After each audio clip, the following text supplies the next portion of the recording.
Example 3, Part B.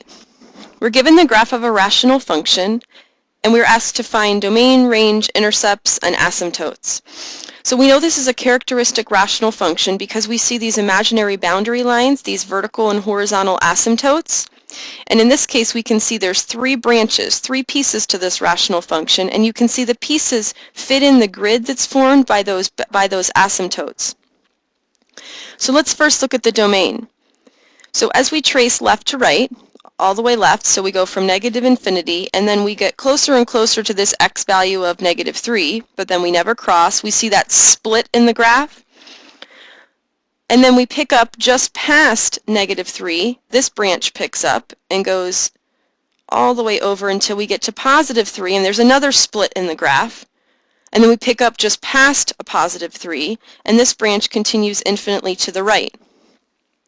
So we can see our domain here. It's everything except those two vertical splits, those asymptotes. So we can say our domain is a set of x's such that x does not equal -3 or +3.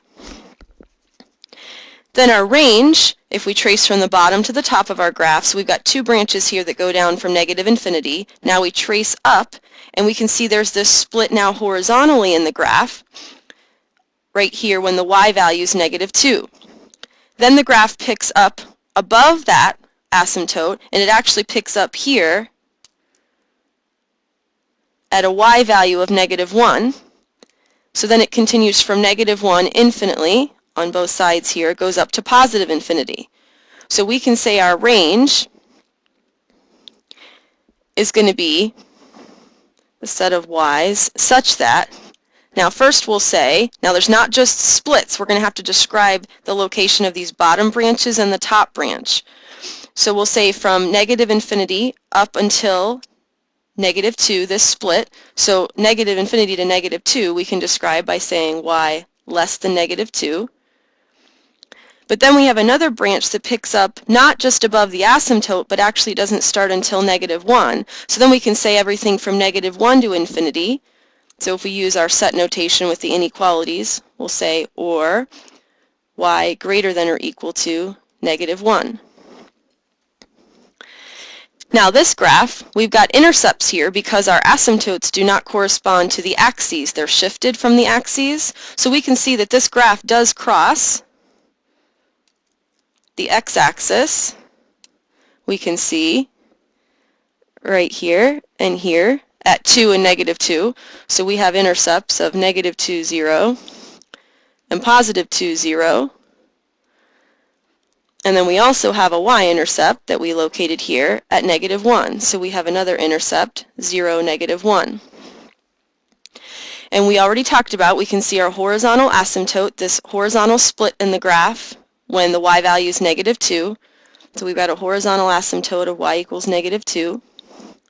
And then we have two vertical splits in the graph, these vertical boundary lines, vertical asymptotes, one at -3 and one at +3. So we have x equals -3 and x equals +3. And we do not have any of those oblique asymptotes, those slanted or tilted asymptotes. Okay, let's look at part C. So this is the first example we've seen where we do have this tilted, slanted asymptote. We can also see, look real closely, you can see they've dashed a pink line here on the y-axis. So we have a vertical asymptote, and we also have a tilted asymptote. So you can think of it like they took the horizontal asymptote and tilted it, and that makes it an oblique asymptote. And then there's two branches. They still fit within that grid as typical of these rational functions. It's just they're slanted. So our domain, if we trace all the way left, so we can see that this branch would continue infinitely to the left, although it still approaches this this tilted oblique asymptote. So we can trace from negative infinity, we're going along all the way until we get to an x value of 0, and then we have that vertical split. But then we pick up at the right branch, just past an x value of 0, so we trace along it, and it also goes infinitely to the right, approaching infinity. So our domain will be, again, everything except that vertical asymptote, so the set of x's, such that x does not equal 0. Now the range. We want to trace from the bottom to the top of our graph. So we have two pieces here. So this bottom branch starts all the way down. It goes all the way down to negative infinity. Whether you start here on the left piece of this branch or the right, you trace all the way up and it stops. You can think of this as a max, a peak in this piece of the graph at negative 2. So the first piece of this graph goes from negative infinity to negative 2. So we'll say the set of y values such that y is less than or equal to negative 2. Or we have another branch up here. So as we trace from bottom to top, we start at the bottom branch, we trace all the way up till we get to this negative 2. Then we jump, there's a split, we jump up to a y value of positive 2, and then we increase infinitely. So this top piece has a range from 2 to infinity. So we can write that as an inequality as y greater than or equal to 2. So there's two pieces to the graph, there's two pieces to that range.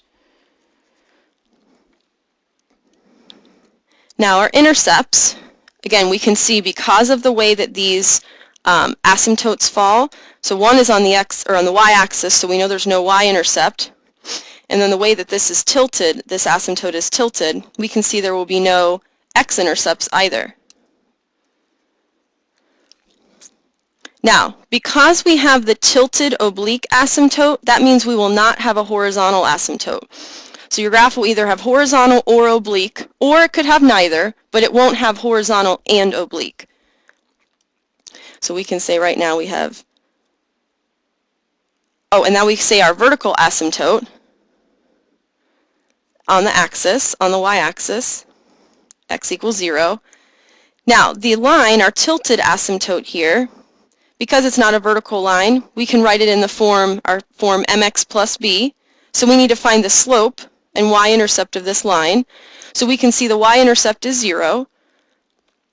And if we count our slope, our rise over run, we're given this point negative 1, 1 and the point 0, 0. So if we count from negative 1, 1 to 0, 0, we would rise negative 1 and run positive 1. So the slope of this line is negative 1. So we can write the equation of that oblique asymptote in mx plus b form as negative x.